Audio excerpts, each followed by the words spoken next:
बार की बात, इसी जंगल में एक कौवा रहता था। वो बहुत ही खुश था क्योंकि उसकी ज़्यादा इच्छाएं नहीं थी। वह अपनी ज़िंदगी से संतुष्ट था। लेकिन एक बार उसने जंगल में किसी हंस को देख लिया और उसे देखते ही सोचने लगा, यह प्राणी कितना सुंदर है। ऐसा प्राणी तो मैंने कभी देखा ही नहीं। इतना साफ और सफ़ेद, यह तो इस जंगल में औरों से बहुत सफ़ेद और सुंदर है। इसलिए यह तो बहुत खुश रहता होगा। कौवा हंस के पास गया और पूछा, भाई तुम इतने सुंदर हो, इसलिए तुम बहुत खुश हो गए। इस पर हंस ने जवाब दिया, हाँ, मैं पहले बहुत खुश रहता था जब तक मैंने तोते को नहीं देखा था। उसे देखने के बाद से लगता है कि तोता धरती का सबसे सुंदर प्राणी है। हम दोनों के शरीर का तो एक ही रंग है, लेकिन तोते के शरीर पर दो दो रंग हैं। उसके गले में लाल रंग का घेरा और वह सुर्ख हरे रंग का था। सच में वह बेहद खूबसूरत था।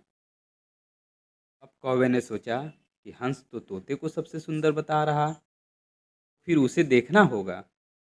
कौवा तोते के पास गया और पूछा, भाई तुम दो दो रंग पाकर बड़े खुश होंगे। इस पर तोते ने कहा, हाँ, तब तक खुश था जब तक मैंने मोर को नहीं देखा था। मेरे पास दो ही रंग हैं, लेकिन मोर के शरीर पर तो कई तरह के रंग हैं। कौवे ने सोचा, सबसे ज्यादा खुश कौन है, या तो मैं पता करके ही रहूंगा। इसलिए अब मोर से मिलना ही पड़ेगा। कौवे ने मोर को जंगल में ढूंढा, लेकिन उसे पूरे जंगल में एक भी मोर नहीं मिला। और मोर को ढूंढते ढूंढते वह चिड़ियाघर में पहुंच गया। तो देखा, मोर को देखने बहुत से लोग आए हुए हैं और उसके आसपास अच्छी खासी भीड़ है। सब लोगों के जाने के बाद कौवे ने मोर से पूछा, भाई तुम दुनिया के सबसे सुंदर जीव हो और रंग बिरंगे भी हो। तुम्हारे साथ लोग फोटो खिंचवा रहे हैं, तुम्हें देखने लोग दूर दूर से आ रहे हैं। तुम्हें तो बहुत अच्छा लगता होगा। पर मोर ने दुखी होते हुए कहा, भाई अगर सुंदर हूँ तो भी क्या फ़र्क पड़ता है। मुझे लोग इस चिड़ियाघर में कैद करके रखते हैं, लेकिन तुम्हें तो कोई चिड़ियाघर में कैद करके नहीं रखता और तुम जहाँ चाहो अपनी मर्जी से घूम फिर सकते हो। इसलिए दुनिया के सबसे संतुष्ट और खुश जीव तो तुम ही होना चाहिए, क्योंकि तुम आज़ाद रहते हो। कौवा हैरान रह गया क्योंकि उसके जीवन की अहमियत कोई दूसरा बता गया। दोस्तों, ऐसा ही हम लोग भी करते हैं। हम अपनी खुशियाँ और गुणों की तुलना दूसरों से करते रहते हैं, ऐसे लोगों से जिनका रहन सहन, उनका माहौल हमसे बिल्कुल अलग होता है। हमारी ज़िंदगी में बहुत सारी ऐसी चीज़ें होती हैं जो केवल हमारे पास हैं, लेकिन हम उसकी अहमियत समझकर खुश नहीं होते हैं। दोस्तों, हम अपनी सक्षमताओं को दूसरों के साथ तुलना करके उसे कम करते हैं। हम अपने गुणों को नहीं पहचानते हैं।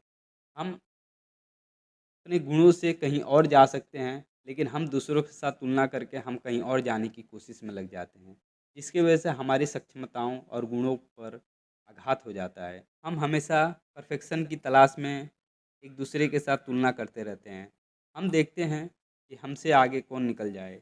इस कहानी से सीख मिलती है कि हमें दूसरों से तुलना नहीं करनी चाहिए। हमारे पास जो गुण है उसको निखारिए, जो आपके पास काबिलियत है उसको पहचानिए। उस काबिलियत को पहचान कर, उस गुणों को पहचान कर आप उस दिशा में आगे बढ़िए, आपको सफलता ज़रूर मिलेगी। साथ ही साथ आप चीज़ों पे आगे बढ़ सकते हैं, जिन चीज़ों की आप अगर भगवान ने आपको बनाया है, तो आपके अंदर एक विशिष्ट गुण भी दिया है। बस उस गुण को आपको पहचाननी है, उस गुण को पहचानने में अपना समय दीजिए, ना कि दूसरों के साथ तुलना करने में अपने आप को। तो अगर वीडियो आपको अच्छी लगी, कहानी अच्छी लगी, तो ज़रूर से कथा अनमोल को सब्सक्राइब करिए, वीडियो को लाइक करिए, अपने दोस्तों और अपने परिवारजनों के साथ इसको शेयर करिए।